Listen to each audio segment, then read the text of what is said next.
Alhamdulillah, alhamdulillahirabbil alamin. Wa kunna linahtadiya laula an hadana Allah.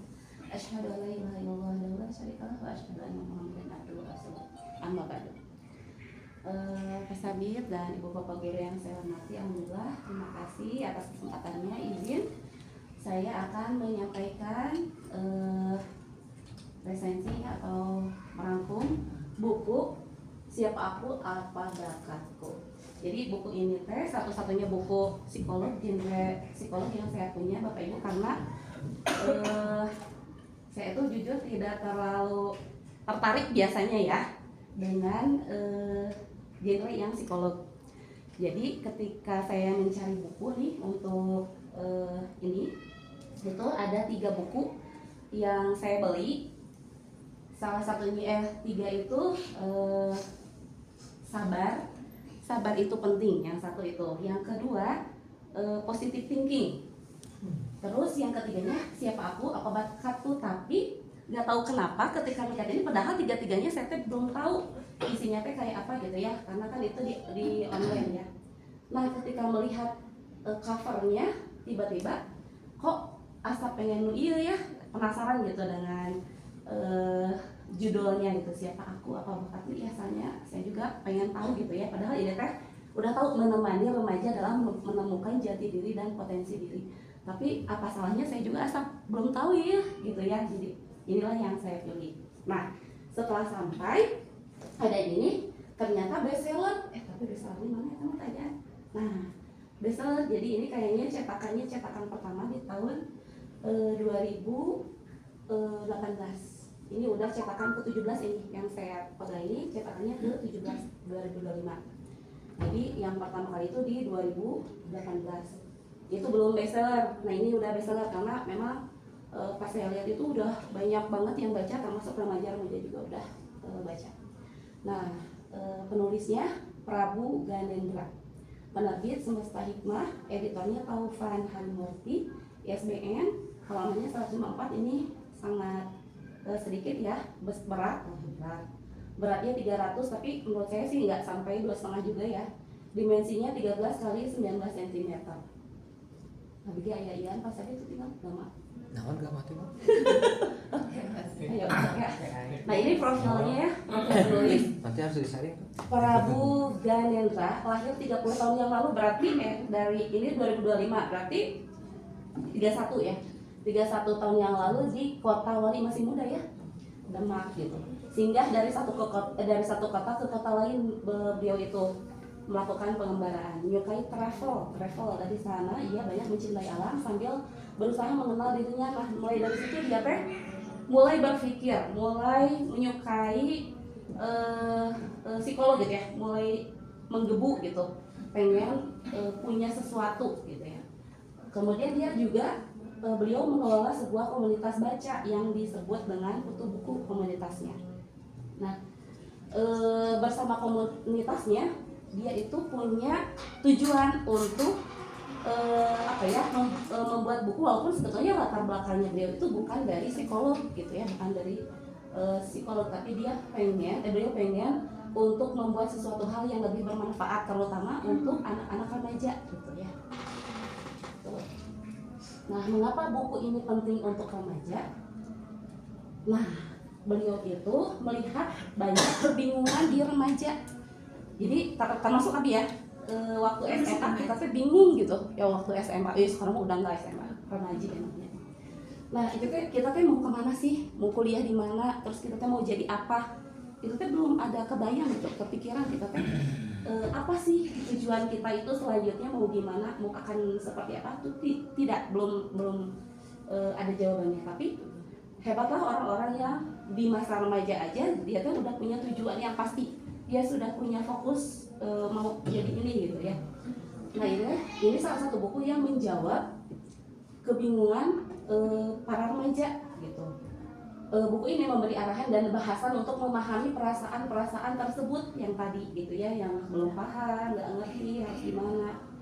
Nah terus panduan praktis, langkah-langkah konkret membantu mengidentifikasi minat dan bakat, bukan sekedar teori. Jadi nanti di sini di buku ini tuh ada langkah-langkahnya buat mengetahui siapa sih kita gitu. Terus motivasinya banyak, apanya banyak. Terus yang paling seru lagi di sini tuh banyak ininya Bu, gitu. Quote-quote yang banyak ya, yang penting-pentingnya itu selalu ada. Dukungan emosional, membangun kepercayaan diri dan memberi landasan untuk merencanakan masa depan. Ini luar biasanya kalau dibaca sama remaja. Inti pesan buku ini, prinsip utama buku ini, setiap remaja itu adalah unik. Siapapun, bagaimanapun keadaannya itu unik. Jadi kadang ya si anak teh, para remaja teh banyaknya yang minder, yang tidak percaya diri gitu.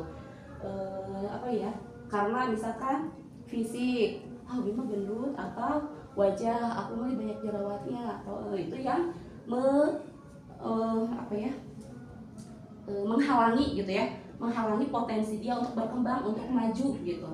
Nah, setiap remaja itu harus diingat bahwa mereka itu unik, walau terlepas dari bagaimana fisiknya gitu ya, bagaimana kebiasaannya, mereka unik. Nah, ini mengenali jati diri adalah fondasi untuk mengembangkan potensi. Kesadaran diri menghasilkan percaya diri yang stabil, yang kemudian memungkinkan tindakan nyata untuk mengeksplorasi bakat. Ada 3 ya Bu, yang harus dibedakan, yaitu antara minat, terus bakat, terus potensi. Kalau minat mah menyukai sesuatu, berarti minat. Kalau bakat mah mudah di sesuatu, terus kalau potensi bisa berkembang jadi lebih jago. Nah, itu potensi. Keunikan individu sebagai aset, terus refleksi diri sebagai langkah awal perkembangan berkelanjutan melalui praktik dan pemahaman. Ini inti pesan bukunya secara gamblang ya. Metode pendekatan dalam buku ini yang beliau masukkan refleksi jujur. Jadi tidak ada pokoknya mah tidak ada yang disembunyikan, pokoknya harus jujur aja kita teh terhadap diri kita teh, jangan ada yang ditutupi, harus jujur kita teh kieu, harus menerima bagaimanapun kondisi kita gitu ya, walaupun misalkan kita teh ada babarian nangis, babarian apa gitu, kita teh emang harus mengakui dan harus menerima itu, harus jujur. Pertanyaan mendalam untuk mengeksplorasi perasaan dan nilai di dalamnya tuh. Terus yang kedua, eksperimen praktis, langkah konkret mencoba kegiatan untuk menguji minat dan kemampuan. Yang terakhir, penerimaan diri. Nah, ini menerima kelemahan sebagai bagian proses perkembangan. Gak apa-apa kita gampang nangis, gak apa-apa kita gampang marah, gak apa-apa kita gampang emosi, gak apa-apa kita bahasa teh kalau gitu lah kayaknya ya. Gak apa-apa, itu harus diterima karena kita itu adalah unik ya.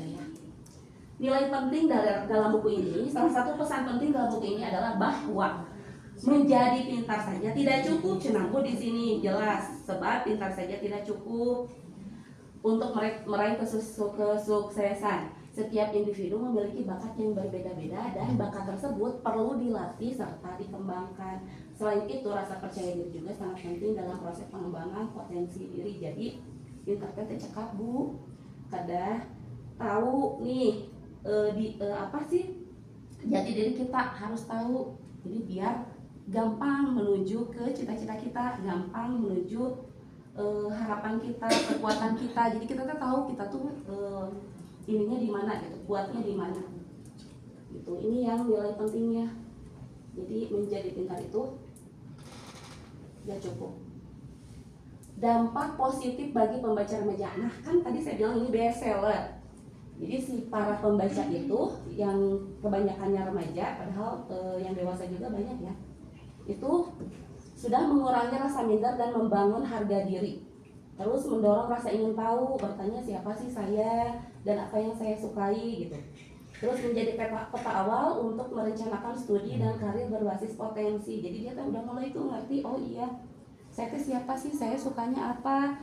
Terus kenapa aku suka ini tapi aku mah gak jago, kenapa teman aku mah ini jago.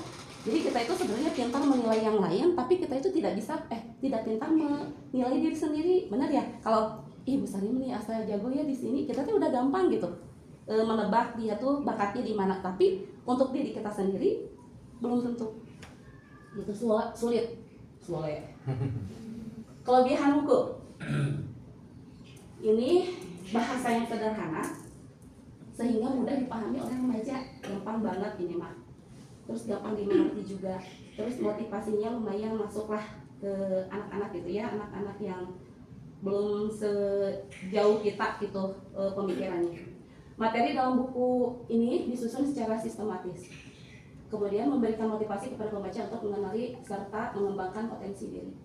Jadi senang nih kalau para remaja pas datang buku ini teh happy gitu, seru, rame. Padahal ini teh murah Bu harganya gitu ya, di bawah 30.000. Kritik dan saran. Nah ini ada sebetulnya mah harusnya ada kekurangan ya, tapi kita dengan bahasa halus gitu, tidak kekurangan, tapi kritik dan saran. Revisi ke-17 menunjukkan perbaikan berkelanjutan, namun perlu bukti empiris lebih banyak. Tambahan studi kasus remaja konkret akan memperkuat praktik yang disarankan, karena di sini itu tidak disebutkan dengan jelas ada yang sudah sukses gak si remaja itu teh gitu, gak ada ceritanya gitu. Jadi harusnya masih ditambahkan studi kasus supaya lebih kuat nih si teori-teori yang sudah disampaikan tuh lebih kuat lagi. Disarankan kalau yang membaca didampingi sama guru atau orang tua agar lebih maksimal nanti hasilnya. Kemudian contoh belum tentu sesuai dengan semua remaja contoh yang ada di sini, tapi contohnya teh tidak terlalu jelas gitu ya. Misalkan di contohnya ada seorang ya, tapi tidak jelas gitu, tidak jelas detailnya gitu kayak gimana, enggak. Kesimpulan, siapa aku, apa bakatku adalah panduan praktis dan ramah untuk remaja, pendidik dan orang tua yang ingin memulai perjalanan menemukan jati diri. Buku ini mengajak bertindak, refleksi, coba, terima, terus kembangkan. Untuk remaja ini awal ya untuk eksplorasi diri, ini alat awal untuk eksplorasi. Untuk orang tua dan guru, panduan mendampingi tanpa mengontrol. Gitu, sudah selesai. Terakhir mau saya ini ya, ada kata-kata yang lumayan menurut saya ya, bahwa ibu bapak guru, potensi itu merupakan harta karun yang tidak ternilai katanya. Jadi itu tidak bisa dihargai si potensi itu teh. Harta karun itu, potensi itu adalah harta karun terpendam di dalam diri. Jadi mari ditemukan, dikenali, diterima sebagai hadiah paling indah dari Allah Subhanahu wa Ta'ala. Mungkin itu saja dari saya. Mohon maaf atas segala kekurangan. Hatur nuhun.